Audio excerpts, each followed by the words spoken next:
Did you know that spray tanning was originally invented to make you push the limits on your tan on how dark you can get? Originally, people would do both, tan in a UV bed and use spray tans just to get as dark as they can be. But now it's more used for people that don't want to get cancer or think they can get cancer from UV light, so they use spray tans instead. I'm going to start with the materials you need to use to get the perfect flawless spray tan. We use a Norvell machine, and that's like this gun right here, the spray tan gun. This is what shoots the solution out. Our actual spray tan color is Playboy, and the reason we chose that is because it gives you a more like natural and pretty colored brown, and you don't turn out orange.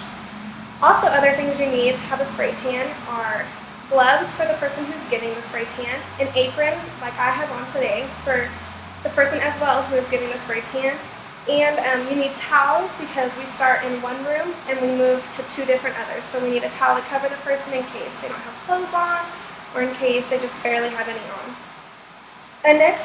The next step in getting the perfect spray tan is before you come in, you need to shower and use like a loofah and use a scrub for your body wash so you can exfoliate your whole body. Also, you don't want to forget to shave before you come in because once you do get your spray tan, you for sure can't shave your legs or anything like that for at least like 3 days after, because it does have the possibility of taking your spray off. You also need to take off all your makeup so you can get a flawless look on your face, and it keeps it from smearing or getting off colors with your face. And another thing to do before getting your spray tan is don't apply lotion, like don't have really anything on you. You need to come in really just kind of fresh out of the shower. Another thing is that's really important before coming for your spray is to not wear deodorant, because deodorant has the tendency to make your armpits green. Even if you come in and I have you take off deodorant with like our soap and water or anything, there's still a chance that your armpits will turn out green. Now, for what you need to do during your spray tan, I'm going to have Peyton as my person to demonstrate on what you need to do while you're getting a spray tan.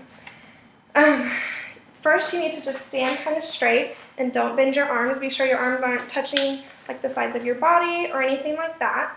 And then once I actually do start spraying, which I'm going to show you kind of like a practice trial, I'm going to show you how I spray like her face, her arms, and her legs, and I'll do the back of her.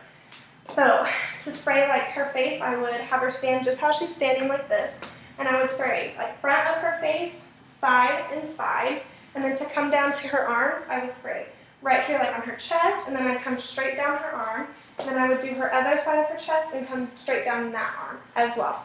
And then for her legs, I would spray kind of outer of the leg, and then right in the front of the leg, and then outer of the leg, in front of the leg, and then I'll have her turn out the inside of her legs so we can get like what you can't get from the front. So I'd spray the inside of that leg, spray the inside of that leg, and then I also will spray her feet right then.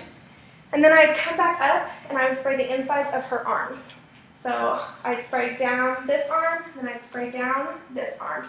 And then I'll have her turn around so I can do her back. And then for her back, I kind of do it the same as the front. I'll spray down the back, top, and then I'll go back down the arm.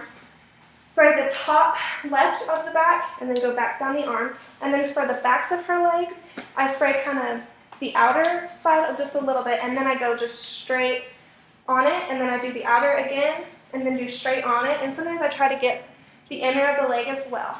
So that is how I would spray her, and then I'd have her after that. She'll have a towel to walk to the next room, and I always advise everybody to hold their towel in front of them because they're going to have to walk down a hallway, and there's possibility of people being there.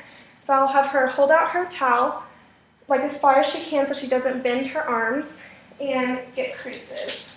And then another thing that she does have to have while she's getting her spray tan is a shower cap to cover her hair. But you have to make sure that you keep the front of it back behind your hairline a little bit so you don't have a line across your face. And you want to be sure not to stand stiff, just be kind of loose about it, because there is the possibility, it has happened before, that if you stand too tight and your legs lock, you have a chance of passing out. So that makes it hard. And then your steps after your spray to take care of it, keep it lasting for that week, looking really well.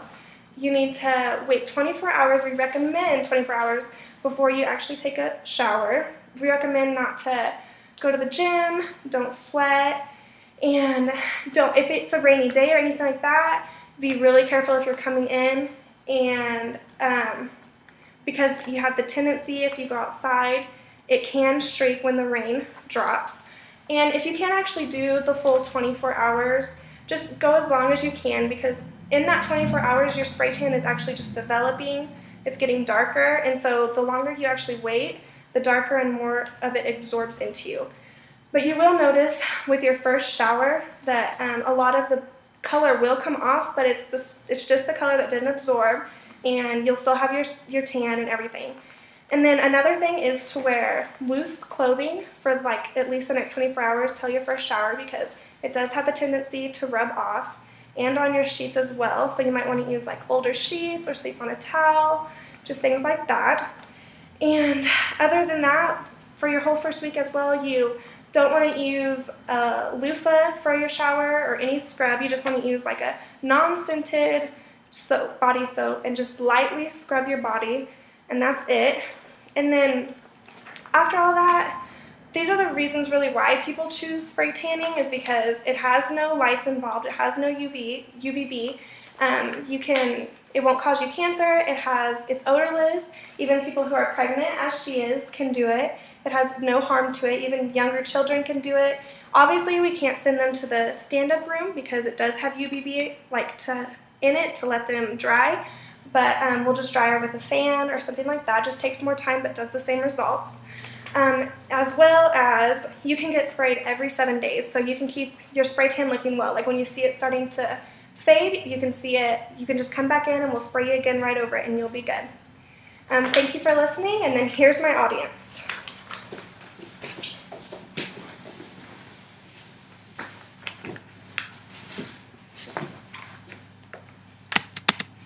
I don't know if it's going. Sorry. Okay. My name's Riley. I'm Megan's friend. My name's Micah and I'm Megan's friend. My name's Lindsay. I'm Megan's friend. My name's Stella and I'm one of Megan's friends. I'm Donna Harper and I'm Megan's boss.